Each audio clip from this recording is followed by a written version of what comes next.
नमस्कार बच्चों, हम मोहन राकेश का नाटक आधे अधूरे पढ़ रहे थे।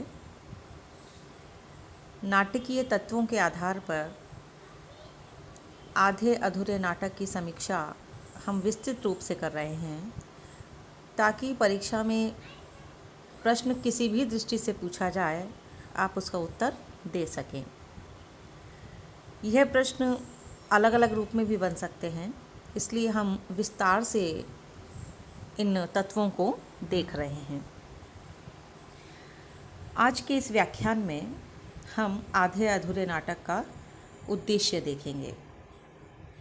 उद्देश्य ही एक तरह से प्रतिपाद्य भी होता है, क्योंकि उसमें रचनाकार प्रतिपादित करता है अपने मंतव्य को, अपने उद्देश्य को।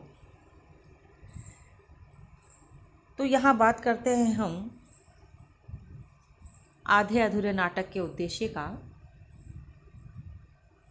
बच्चों, आप जानते हैं कि कोई भी रचनाकार अपनी रचना का जब प्रणयन करता है तो उसके पीछे कोई न कोई उद्देश्य अवश्य होता है और उसी उद्देश्य की पूर्णता के लिए वो रचना का सृजन करता है।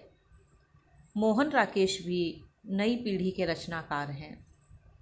इन्होंने अपने जीवन में आधुनिक जीवन की यांत्रिकता और विघटनशील मूल्यों का प्रत्यक्ष साक्षात्कार किया है।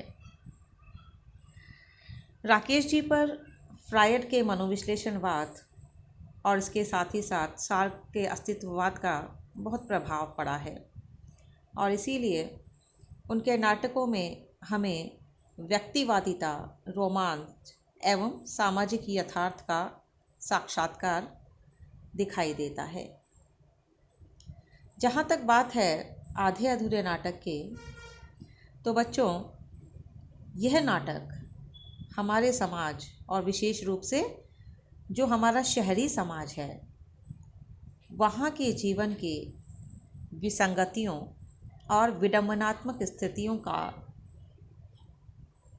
पात्रों की मनःस्थिति का, संवेदनाओं की टकराहट का बहुत ही नाटकीय रूप से यह नाटक रेखांकन करता है। इस नाटक में राकेश जी ने आधुनिक युग की जो सांस्कृतिक और पारिवारिक विघटन है, जो घुटन है, अलगाव दिखाई देता है, जो समाज में दिशाहीनता की स्थिति है, ईर्ष्या और बहुत सारी विसंगतियाँ जो हमें समाज में दिखाई देती है, वो सारी की सारी स्थितियाँ हमें इस नाटक में अभिव्यक्त होती हुई दिखाई देती है। वस्तुतः आधे अधूरे नाटक वर्तमान समाज के ऐसे सभी मनुष्यों की जिंदगी का दस्तावेज है जो अर्थलिप्सा में भौतिकता और काल्पनिक अहम की जो मरीचिका है उसमें फंसकर अपने पारिवारिक शांति को पूरी तरह से खो देते हैं। ऐसे में मनुष्य आत्मिक संबंधों को भूलकर केवल सांसारिक अर्थ के चक्कर में अपने जीवन के मूल अर्थ को ही भूल जाता है। वो आधी अधूरी जिंदगी बिताने पर मजबूर हो जाता है। तो जीवन के हर क्षेत्र में ऐसे मनुष्य अधूरेपन की भावना से ग्रस्त रहते हैं, पीड़ित रहते हैं और मोहन राकेश का ये नाटक आधे अधूरे इन्हीं सब की प्रतिच्छाया है।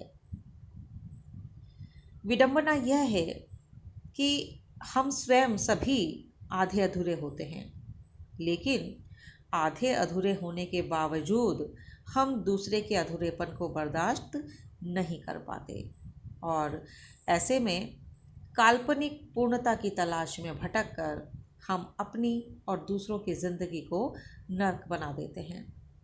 यह नाटक मध्यम वर्गीय शहरी परिवार का चित्रण करता है, जिसमें उसका मुखिया महेंद्रनाथ निठल्ला है, पराश्रित है, बेरोजगार है और उसी फलस्वरूप उसकी पत्नी सावित्री नौकरी करके परिवार का पालन पोषण करती है।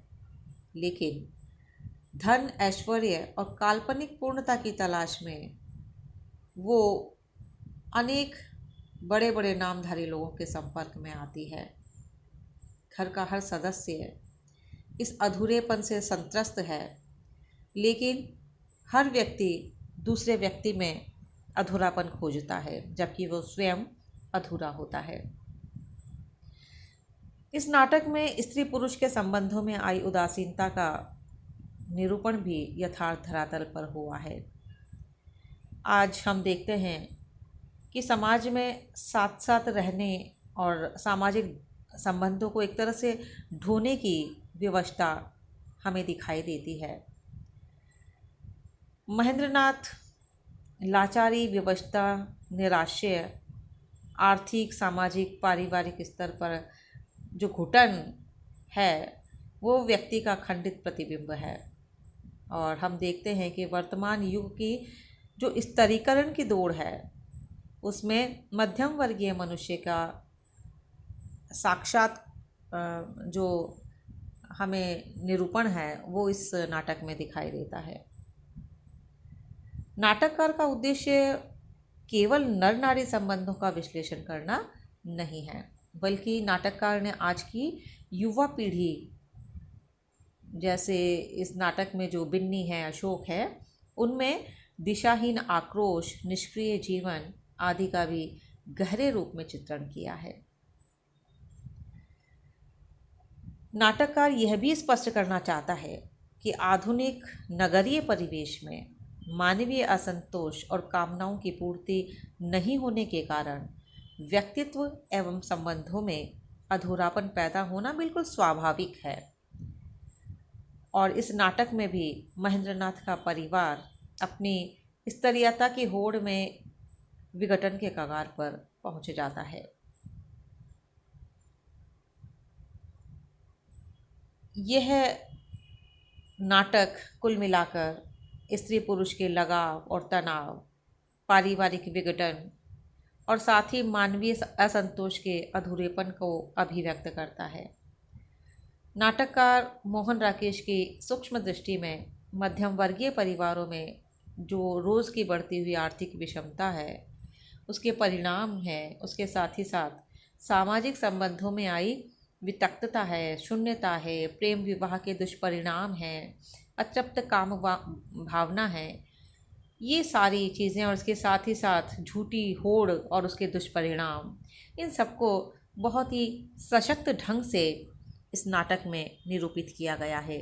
और नाटककार मोहन राकेश यह दिखाना चाहते हैं, उनका यह उद्देश्य है इस नाटक के माध्यम से अभिव्यक्त करना कि ये जो होड़ है, जो ये अंधी होड़ है, उसका कोई अंत नहीं है।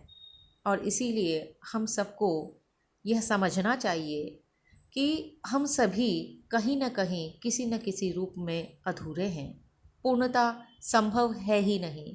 तो ऐसे में हमें अपने परिवारजन को, अपने साथी को उसके अधूरेपन के साथ ही स्वीकार करना होगा, तभी हम समाज को और उसके साथ ही साथ अपने परिवार को खुशहाल बना सकेंगे। धन्यवाद।